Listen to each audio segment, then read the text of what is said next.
let me just start off with you, Linda. Listening to Bernie Sanders' remarks there, what did you make of his tone? It seemed to be a little bit different than what we've heard from previous rallies. Yeah, I mean, as you pointed out, he started off by saying, let me be really clear, we're in it to win it, which I think he needed to start with based on some of the conversations that have been happening recently, and of course based on the math. He also said, look, we're good at arithmetic. We realize that this is an uphill battle, and so he cast himself in a place where I think he's very comfortable saying, we're an underdog, we've always been an underdog, and so this is no different. One thing worth noting is that as part of his remarks, he did also highlight some of the national polling, and he also specifically called out the Quinnipiac polls, which showed that he has a larger lead over Donald Trump than Hillary Clinton does. And so if you tie all of those things together, saying, I'm going to be making the case to the superdelegates, he's painting the picture of exactly what his case is, which is you should actually support me because if you look at the polling, I'm in a stronger position to beat Donald Trump, the one thing we agree on, than anybody else. Yeah, and what about that, Steve? Because the numbers, when you look at that Quinnipiac poll, it might have surprised some people to see that Hillary Clinton, when you looked at a head-to-head matchup between Clinton and Trump, there was basically a statistical tie, neck-and-neck race between Clinton and Trump. So now you have Bernie Sanders, fresh off this win in West Virginia, making the case that, aha, look, for those of you who thought that she would be the only person capable of defeating him, this should give you food for thought. Right. I mean, part of this is, we were talking about this earlier, so Sanders versus Trump. Sanders, I think, can be seen a little bit more as maybe more of a generic Democrat than Hillary Clinton in the sense that he is not as tested nationally as somebody like Hillary Clinton is. Let's remember, this was John Kasich's argument during the primaries against Donald Trump. I can win versus Hillary Clinton. Donald Trump can't, yet we saw where they got John Kasich in the primaries, right? It's not about the matchup in the general election 6 months out in November. It's about whether you can actually win these primaries moving forward. Right now, we know with Sanders, he needs a significant larger number of delegates than she does. She's 94% of the way to clinching. She only needs to win 14% more of the delegates that are left. That's a lot easier for her to do. In fact, she could lose out in terms of the rest of the primaries and still clinch this nomination. Now, making the arguments to the superdelegates, that's one thing, but actually getting them to switch is another uphill battle, and we were talking about this earlier. At what point do the wagons start to circle around Hillary Clinton in terms of these superdelegates, in terms of the leaders in the Democratic Party? Is that going to be when she clinches, which is in the next few weeks? At least clinches by the metric that we've all been using for the past several cycles, which is superdelegates plus pledge delegates.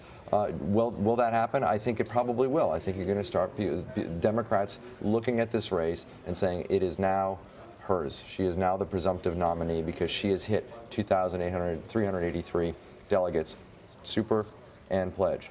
And so when that happens, then I think Sanders' argument starts to get a lot more watered down.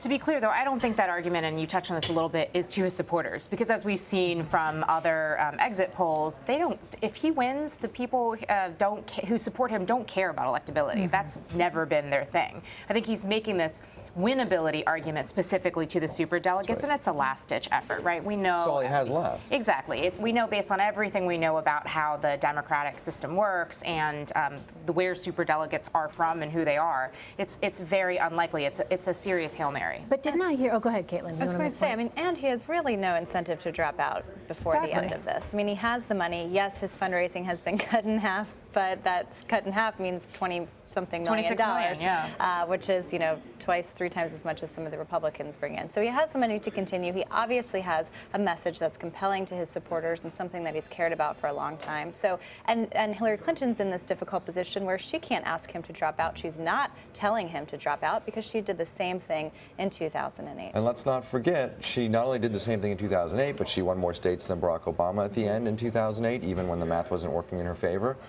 And it didn't sway any superdelegates. In fact, once he got to that number, the superdelegates started flocking to him. In fact, the superdeleggate argument was completely different then because she actually wound up having more superdelegates then they flocked to Barack Obama because he was a winner. They didn't flock to him because of some idea that that he could be a better candidate in the fall. They flocked to him because he actually got to the number of pledge delegates they needed to get to, and it was mathematically impossible for her to actually become the nominee. That's why they switched over. And even then, we're talking about maybe 24 superdelegates Right, that's who true. swapped over, We're not talking about hundreds, of which is what he delegates. needs. That's right. Exactly. So an uphill climb it is, Yes. indeed. Exactly, and especially when it comes to superdelegates, as we've talked about before, these are, real party loyalists, people that have been very active in the party for a long time.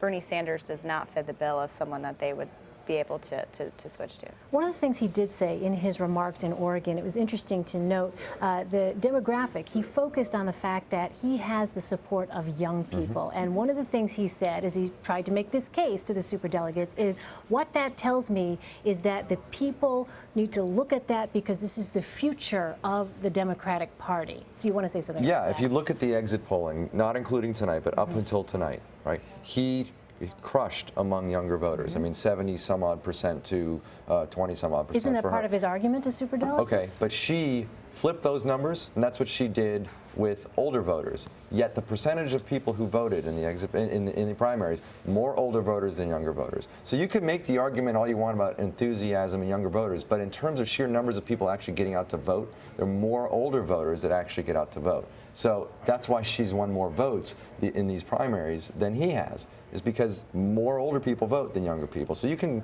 make that argument all you want. She has equally won that percentage, the flip side, among older voters that he has among younger voters, yet she's reaping the benefits of it because more of those older voters actually get out to vote. She does need to make some headway there, though. I think we all agree with that. No question, but that's not the sole Sure. argument as to why you should support a candidate, because he has younger voters. Well, she's getting more voters with the older voters with the same kind of percentage. Sure, absolutely, 100%. But yes, she has to figure out a way, if she's going to be the nominee of this party, to get some of those younger voters to support her, because she's going to need that energy and enthusiasm in a general election, especially if we're walking into some of these swing states like these polls showed, where she's neck and neck with Trump and her unfavorables are comparable to Trump's. She's going to need something more than just the people who've been voting for her now. She's going to need some real energy. I mean, because he was really blunt in his remarks, though, because he said basically, if you look at that data that shows that the younger voters are with me, what that tells me is that our vision, my vision, Bernie Sanders' campaign vision, is the future of America and,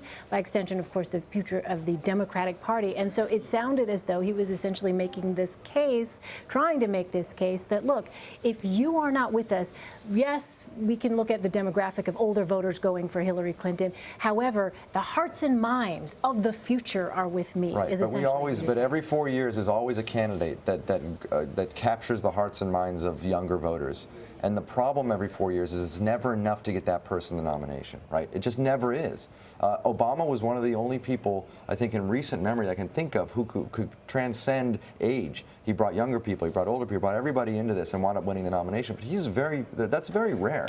Usually there's a candidate who appeals to the younger voters. There's just not enough of them to propel them to victory. And we're also specifically talking about younger white voters. And we have to keep in mind that the Democratic Party is a big tent party. And I feel like I've said this till I'm blue in the face. You cannot be the Democratic nominee and not have support from communities of color. And to date, we haven't seen that Bernie Sanders is able to move those folks, notwithstanding the fact that there were a number of people of color standing behind him at the podium in Oregon. Yeah, because that was also interesting to hear. Part of his rhetoric as well is talking about that we are a party of being inclusive, and this is why Donald Trump is not going to win. Why he's sitting in this position today is because he couldn't win anywhere in the South. He couldn't win anywhere in a lot of these really diverse states, right? And so that is the reason why he's so far behind her in delegates. She wound up winning huge in places like Florida and in southern states.